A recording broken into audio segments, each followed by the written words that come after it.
안녕하세요. 저는 올해 들어 15년차 주부가 된 여자입니다. 요즘 시대에도 부모님께 차별을 당하며 살아가시는 분들이 계신가요? 저는 남아선호 사상이나 장남이 최고라며 다른 자식들 차별하는 게 조선시대에만 있는 일인 줄 알았어요. 아무래도 시대가 많이 바뀌었고 생각하는 것들도 많이 바뀌어서 10월드는 옛말인 줄 알았거든요. 제 주변 친구들도 10월드 없이 친부모님처럼 같이 쇼핑도 하고 여행도 가면서 가깝게 지낸다고 하는데 왜 하필 저희 시부모님만 아직도 조선시대에 머물고 계실까요? 맞아요. 오늘 제가 이렇게 사연을 쓰게 된 이유도 차별이 심하신 시부모님 이야기를 하기 위해서예요. 저희 시댁은 아들만 셋씩이나 있는 집안이에요. 그 중에서도 저희 남편은 늦둥이까지는 아니고 형들과 나이 차이가 조금 있는 막내였어요. 보통 부모님들은 함께 있을 수 있는 시간이 비교적 짧은 막내를 더 이뻐하잖아요. 하지만 저희 시부모님은 둘째와 막내는 거들떠보지 않고 오로지 장남만 이뻐하세요. 늘 장남이 최고다, 장남밖에 없다는 말을 달고 다니죠. 그렇다고 큰 아주버님께서 대단한 직장에 다니고 엄청나게 효도를 잘하는 것도 아니에요. 그 나이 되도록 번번한 직장도 없고 겨우 밥벌이를 하고 살 정도로 무능력한 사람이에요. 항상 시부모님을 챙기는 건 둘째 아주버님네와 저희 부부였어요. 생활비나 용돈도 물론 저희들이 매달 꼬박꼬박 가져다 드렸죠. 어쩌다 한번 큰아주버님이 시부모님께 용돈을 드리면 그날은 아주 축제 분위기예요. 겨우 20만 원에 어찌나 우쭈쭈 해주시던지 아마 5살 난 아이도 그 정도로 우쭈쭈 해주진 않을 거예요. 우리 장남이 용돈을 다 주는 거야? 힘들게 일해서 번 돈일 텐데 부모한테 줄 생각을 다 하고 이거 아까워서 우리가 어떻게 쓴다니? 나는 이거 절대 못 써. 압류 절대 못 쓰지. 나도 이거 고이 모셔놓을 거야. 이 돈을 어떻게 써? 장남이 준 돈인데. 에이, 어머니 아버지도 참. 그거 얼마나 된다고 부끄럽게. 그냥 쓰세요. 다음에도 돈 벌어서 또 용돈 드릴게요. 누가 보면 20만 원이 아니라 20억을 준 줄 알겠어요. 더구나 매달 주는 것도 아니고 몇 달에 한 번 정말 간혹 주는데도 저 난리를 치세요. 저희가 매달 주는 용돈이 60인데 그건 당연하게 받고 고맙다는 말씀도 절대 안 하시거든요. 그런데 20만 원에 저 정도로 오버할 일인가 싶은 생각이 들었어요. 도대체 왜 이렇게 장남만 이뻐하는지 모르겠더라고요. 혹여나 제가 시댁 식구를 모르던 시절에 작은 아주버님과 남편이 말썽을 많이 피워서 저러나 했어요. 한 번은 차별이 너무 심한 것 같길래 남편한테 하소연을 한 적도 있었어요. 오빠, 어머님 아버님 해도 해도 너무한 거 아니야? 큰아주버님만 왜 그렇게 이뻐하셔? 작은 아주버님이랑 오빠가 옛날에 말썽 많이 피웠었어? 그래서 저러시는 거야? 우리 말썽 피운 적 없는데. 사춘기도 없이 컸어. 오히려 말썽은 큰형이 피웠지.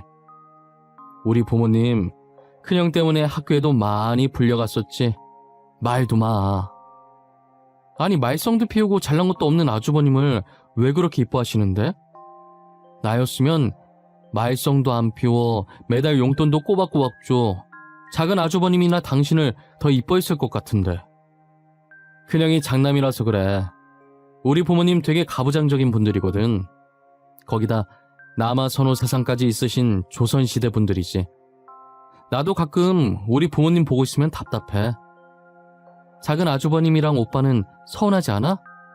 매번 이렇게 큰아주버님이랑 차별 당할 때 말이야. 나는 시댁만 가면 항상 짜증나. 매번 자식들 차별하고 며느리까지 차별하잖아. 나는 그냥 그러려니 해. 평생을 이렇게 살아왔으니까. 나이 있으신 분들이잖아. 명절 아니면 갈 일 없을 텐데 조금만 참아줘. 그래도 부모님 덕분에 생활력 하나는 끝내주게 컸어. 시부모님께서는 남편이 말한 그대로 가부장적인 데다가 남아선호 사상까지 가지고 있으신 조선시대 사람 뺨치는 마인드를 소유하신 분들이셨어요. 가진 것 없는 큰아주버님을 이뻐하시는 것도 단지 장남이라는 이유뿐이었고요. 둘째 아주버님과 남편은 태어날 때부터 지금까지 쭉 이렇게 차별을 당하며 살아서 그런지 무념무상인 상태로 전혀 불평불만을 가지지 않더라고요.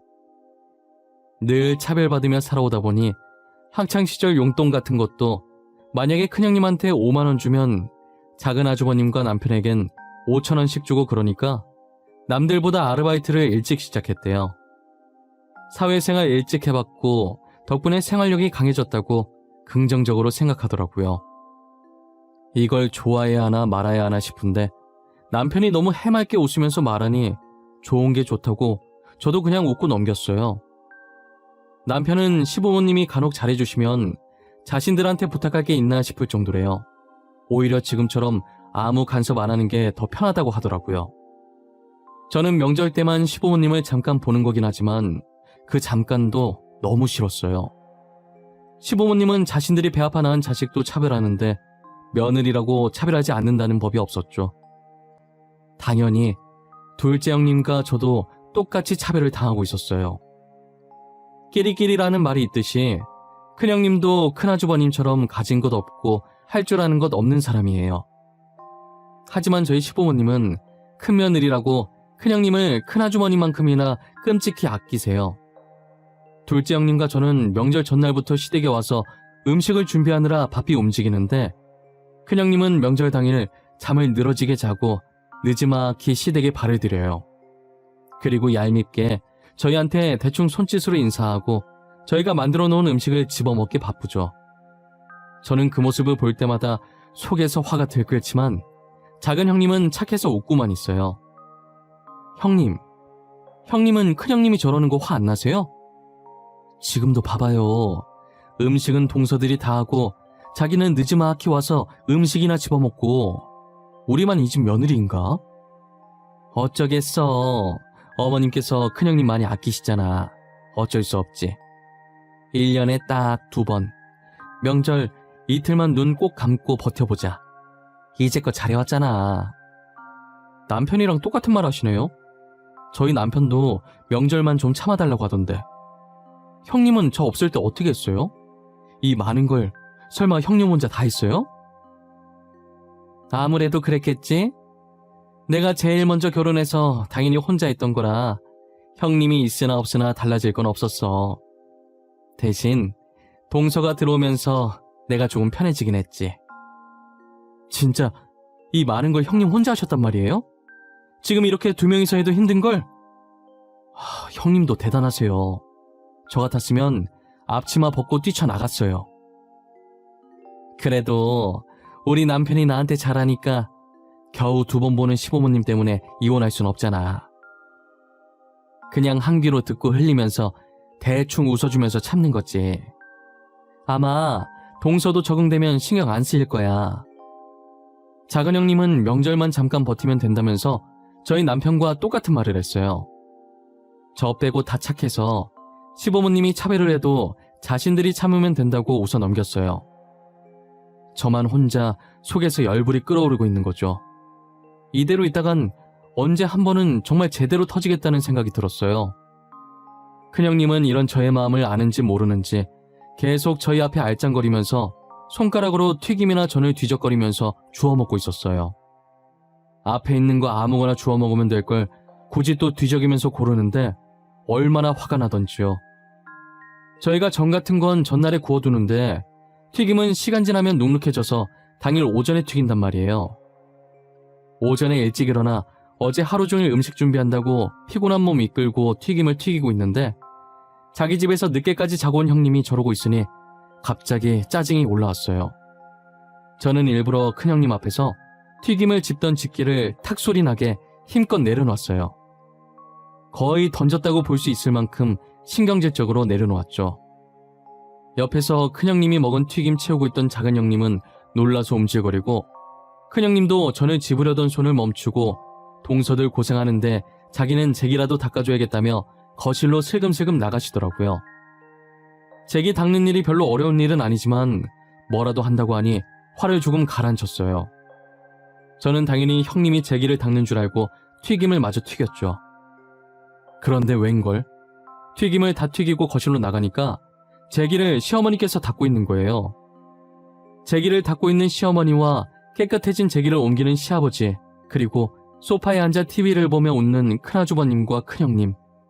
제 눈앞에 펼쳐진 이 그림이 맞는 건가요? 잘못돼도 한참 잘못된 그림 아닌가요? 어디서부터 잘못됐길래 이런 상황이 펼쳐지게 된 것일까요?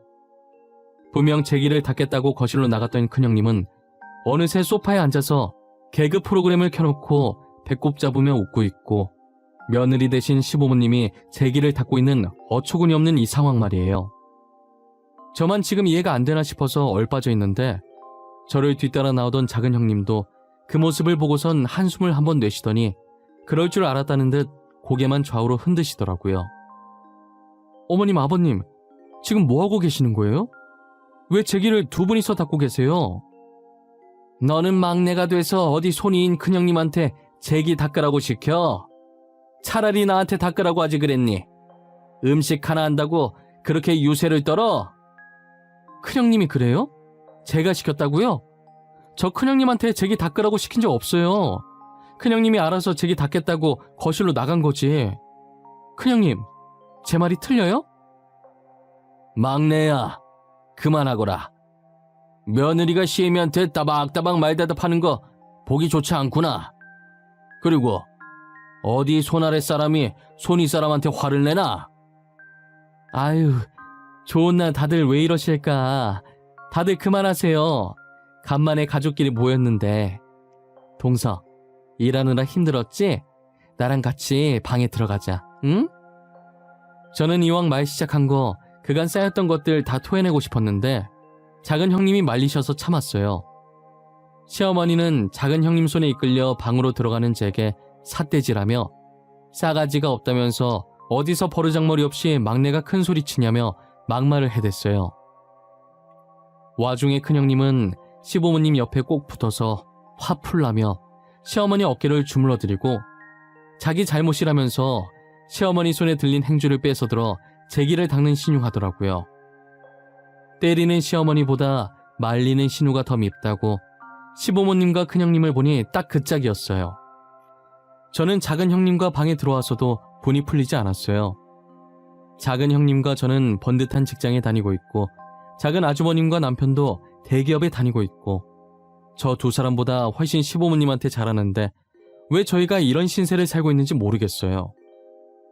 큰아주버님을 너무 오냐오냐 키워서 그런지 여전히 혼자서는 자기 앞가림도 잘 못하시고 시부모님 도움 없인 살 수 없는 사람이에요. 직장도 중소기업보다 못한 곳에 가서 월급 적게 받고 생활비 다 떨어지면 시부모님께 용돈도 받아요. 이제 곧 있으면 40대가 되는데 아직도 부모님 용돈을 받는다는 게 말이 되나요? 아마 그 돈도 다 저희가 주는 생활비랑 용돈에서 나가는 걸 거예요. 그리고 저희 큰형님도 큰 아주버님과 별반 다를 바 없었죠. 큰형님은 식당에서 아르바이트나 하고 살면서 아주버님 등에 업고 시부모님 사랑을 왕창 받아요. 시어머니는 저희가 회사에서 편히 앉아서 일할 때 큰형님은 힘들게 식당에서 일한다면서 명절엔 저희에게 일을 시키고 큰형님에겐 힘들었으니 쉬라고 하세요. 솔직히 사회에 나가면 잘난 사람들한테 치여서 기도 못 필 사람들이거든요. 그런데 여기서만큼은 어깨 피고 다닐 수 있으니 얼마나 명절이 기다려지겠어요. 작은 형님은 방문을 닫더니 저더러 불쌍하니까 하루라도 대접받는 기분 만끽하게 냅두라고 자신도 그런 마음으로 살고 있다고 저한테도 그런 마음으로 살라고 했죠. 동서, 우리가 참아주자. 다르게 생각하면 아주버님이랑 형님도 불쌍하잖아. 아주버님은 월급이 적어서 아직까지 부모님한테 용돈 받지, 형님은 아르바이트 하시지. 보면 짠해. 그렇게 말씀하시니까 그렇긴 하네요. 저희는 안정적인 직장에 월급도 따박따박 받으니까. 여기 아니면 어깨 피고 다닐 곳도 없어. 그러니까 우리가 그냥 넘어가자.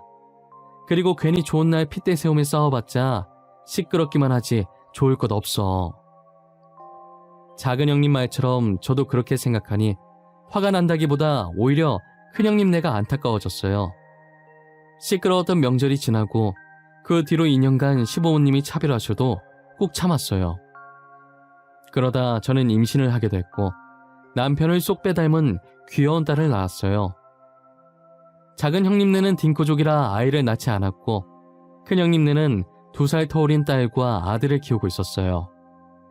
저는 시부모님께서 남아선호 사상이라고 들었는데 큰 형님네 딸을 아들 못지않게 이뻐하시더라고요.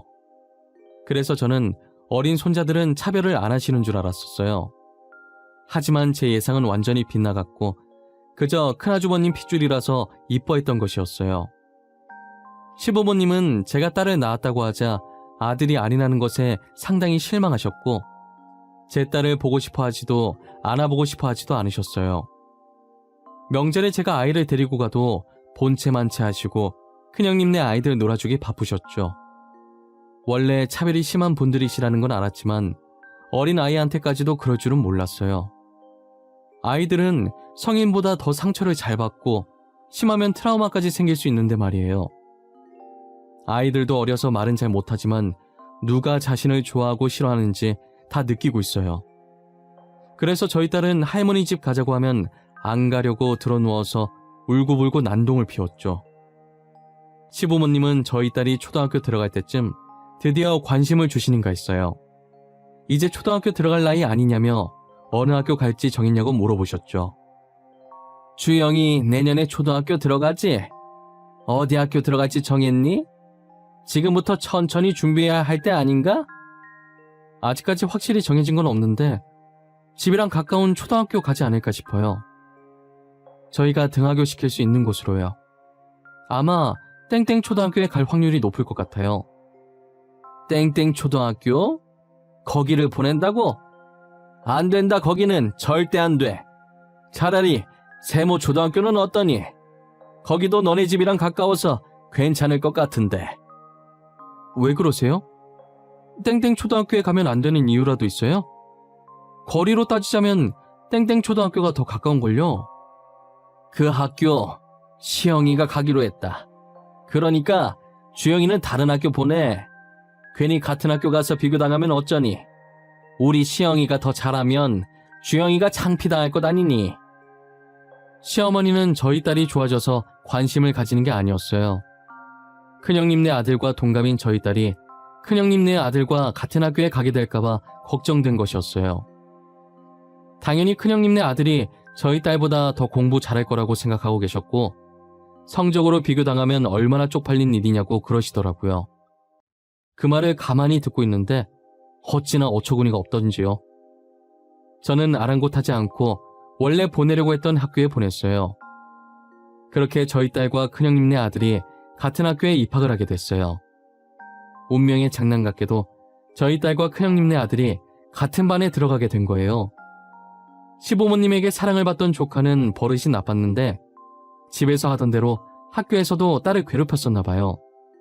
그런데 저희 딸은 당한 게 한두 번이 아닌지라 자신에게 어떻게 하든 조카를 다 무시했다더라고요. 딸을 이용해서 자신이 센 사람임을 증명하고 친구를 사귀려고 했는데 오히려 딸이 조카를 무시하고 다니면서 친구들이 멋있다고 말 걸고 그랬대요. 졸지에 조카는 낙동강 오리알 신세가 되었고 자존심은 있어서 저희 딸에게 같이 놀자고 말도 못했죠. 그게 큰형님 귀에 들어갔고 큰형님은 하소연하듯 시부모님께 말한 거예요. 너는 애 가정교육을 어떻게 시키는 거냐? 도대체 어떻게 시켰길래 나쁜 버릇을 들인 거냐고. 못된 짓은 빨리 배운다더니 네 딸이 학교에서 우리 손자 왕따 시킨다면서?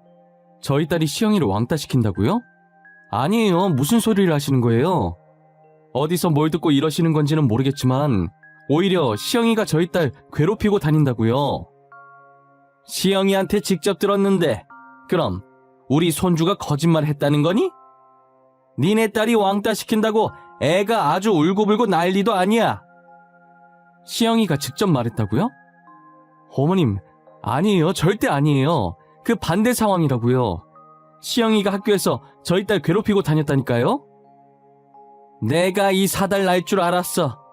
그래서 같은 학교 보내지 말라고 했던 건데 결국 일을 치는구나. 하긴 엄마 닮았으니 성질이 드셀 수밖에 없지. 시어머니는 제 말을 들으려고 하지도 않고 조카 말만 듣고 저와 딸아이를 나무랐어요. 계속 아니라고 해봤자 제 말은 믿어주지 않을 걸 알아서 이제 그냥 해탈의 경지에 이르렀어요. 옆에서 듣고 있던 딸아이도 자신이 피해자라며 억울해하긴 마찬가지였어요. 딸아이가 다음날 학교에 갔더니 조카가 자신을 보자마자 메롱을 했다는 거예요. 메롱하는 조카를 보고 딸은 제가 조카 때문에 시어머니께 혼나던 게 생각이 나서 잠시 울컥했는데 괜히 조카에게 한 방 먹이려다가 제가 더 혼날까봐 참았다고 하더라고요. 대신 코를 납작하게 하고 싶어서 공부를 엄청나게 열심히 했대요. 첫 성적표를 받았는데 딸아이가 반에서 1등을 하고 전교에서는 3등을 했더라고요.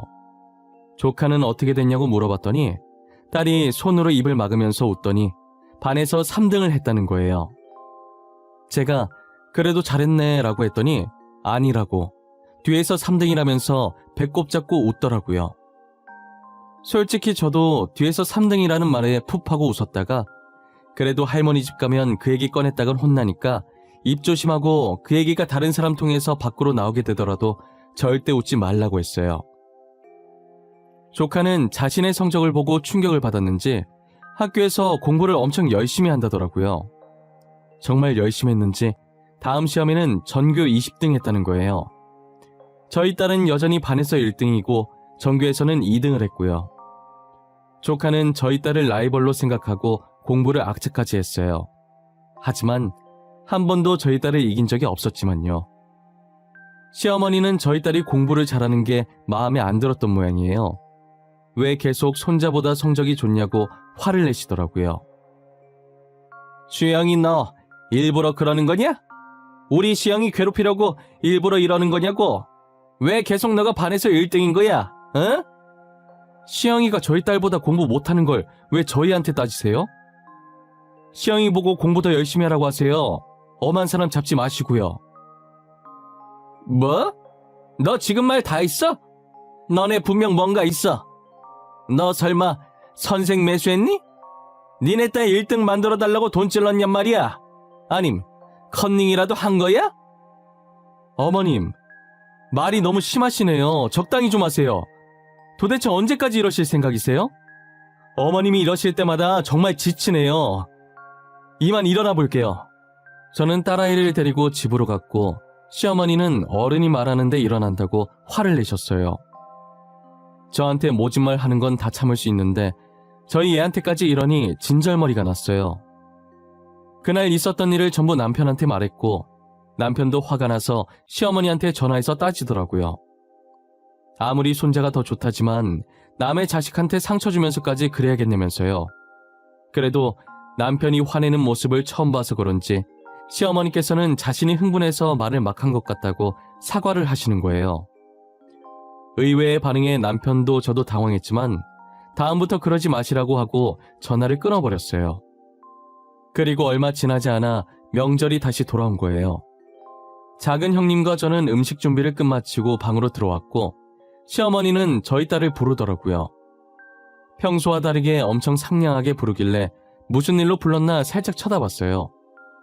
시어머니는 딸을 보고 웃으시면서 무어라 말을 하더니 세탁기 앞으로 데리고 가더라고요.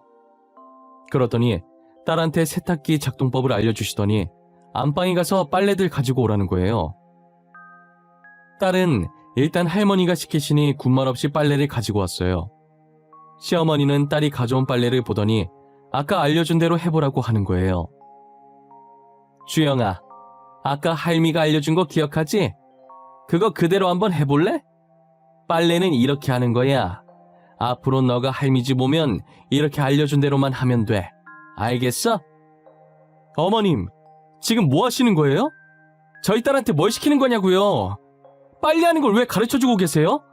그리고 왜 여기 오면 이걸 해야 하는 건데요? 아이 깜짝이야. 주영이 애미 언제부터 여기 있었냐? 아니 어차피 크면 다 하게 될 건데 일찍 알려두면 좋지 않니? 그냥 이런 게 있다는 거 알려주고 있었어. 거짓말 치지 마세요. 어머님이 좋은 의도로 알려주셨겠어요? 퍽이나요. 저희 딸 부려먹으려고 가르치시는 거잖아요.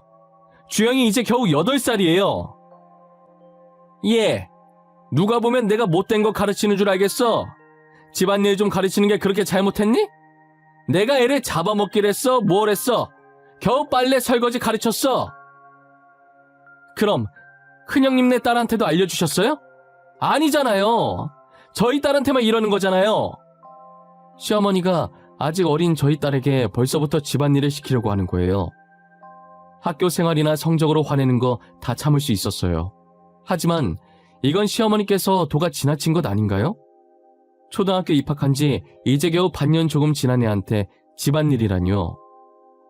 시어머니는 어차피 커서 해야 할 거 미리 알려주는 것뿐이라고 했지만 큰형님 딸한테는 집안일 가르친 적 단 한 번도 없었어요.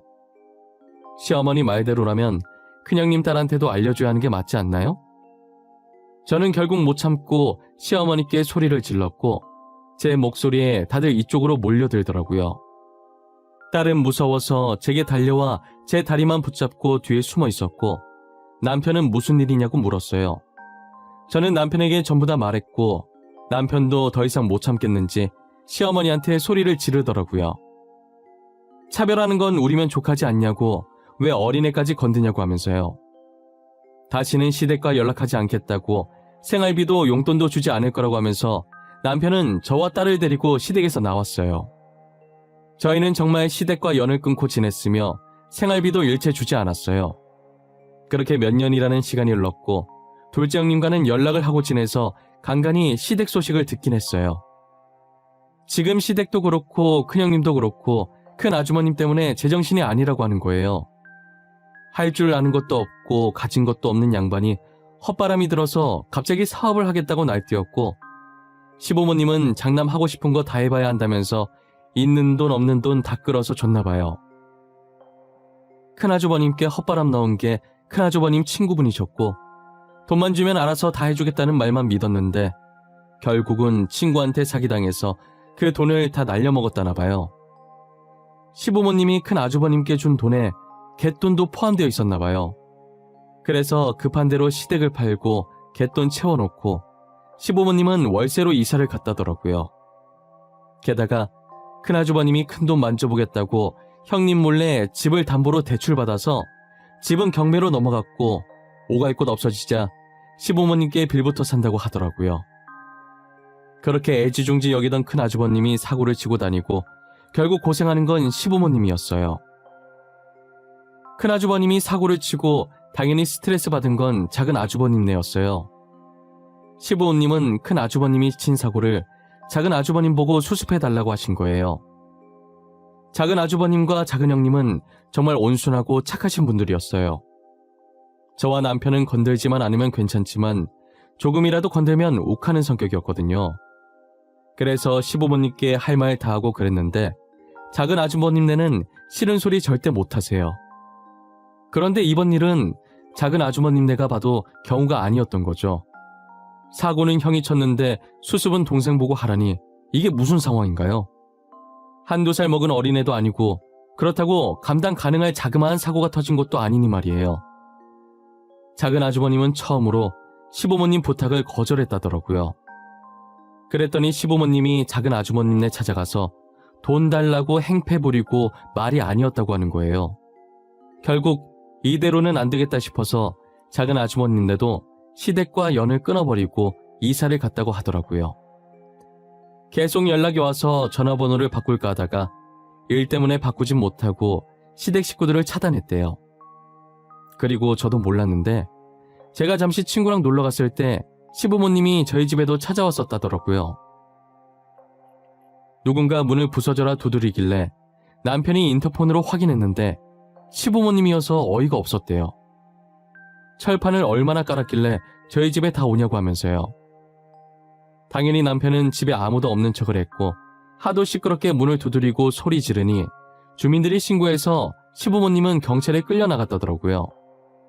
작은 아주버님네도 저희도 이젠 시부모님이라고 하면 정말 치가 떨려요. 저희 딸한테 한 행동을 생각하면 우연이라도 마주치고 싶지 않아요. 저는 절대 시부모님처럼 살지 않겠다고 다짐했어요. 뿌린 대로 거둔다와 같은 말처럼 남에게 상처를 주게 되면 언젠간 다 자신에게 돌아가는 법이에요. 여러분들도 남 괴롭혔다가 나중에 후회하지 말고 나 자신을 위해서 열심히 살아가길 바랍니다. 오늘 하루도 행복하게 보내시길 바라며 지금까지 제 사연 들어주셔서 진심으로 감사합니다.